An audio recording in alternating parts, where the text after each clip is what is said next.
लोकसभा चुनाव में मतदान के बाद अब सबकी निगाहें मंगलवार के चुनाव परिणाम पर टिक गई है। हर कोई जानना चाहता है कि उनके क्षेत्र में सांसद और सरकार का ताज किसके सर होगा। इस बीच चूरू संसदीय क्षेत्र की बात करें तो ये वो सीट है जिस पर भाजपा का 3 दशक से कब्जा बरकरार रहा है। लेकिन भाजपा से 2 बार सांसद रहे राहुल कसवा की टिकट कटने और उनके कांग्रेस से मैदान में ताल ठोकने के कारण चूरू की सीट प्रदेश में हॉट सीट बन गई है।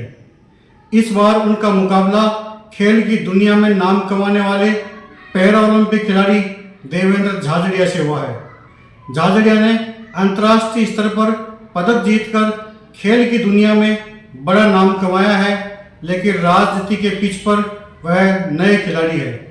राहुल कसवा की टिकट कटने और उनके कांग्रेस से मैदान में आने के बाद यहाँ के राजनीतिक हलकों में दोनों प्रत्याशियों से ज़्यादा चर्चा भाजपा के दिग्गज नेता राजेंद्र राठौड़ की होने लगी।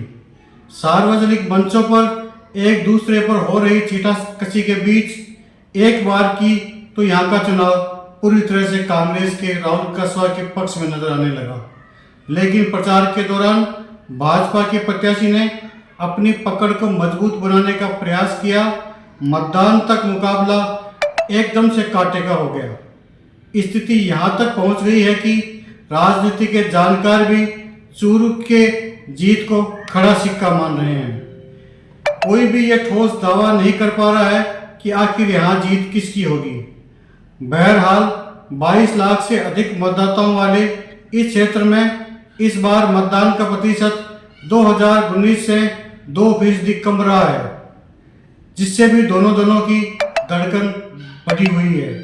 हालांकि दोनों ही दल अपने अपने पक्ष में जीत बता रहे हैं।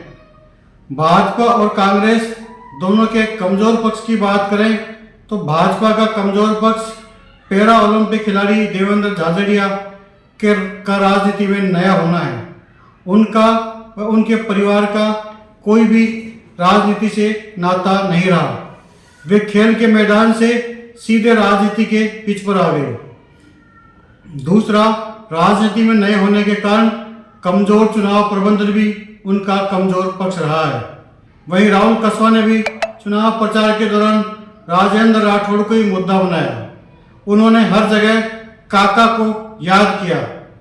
कसवा ने एक बार भी प्रधानमंत्री मोदी की बुराई नहीं की।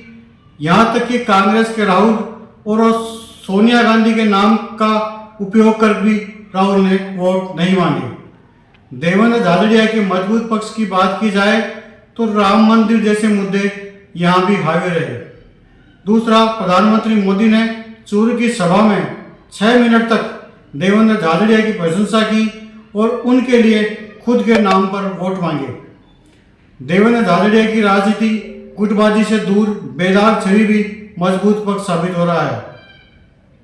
वहीं कांग्रेस के राहुल कसवा के मजबूत पक्ष की बात की जाए तो राजनीति उन्हें विरासत में मिली है।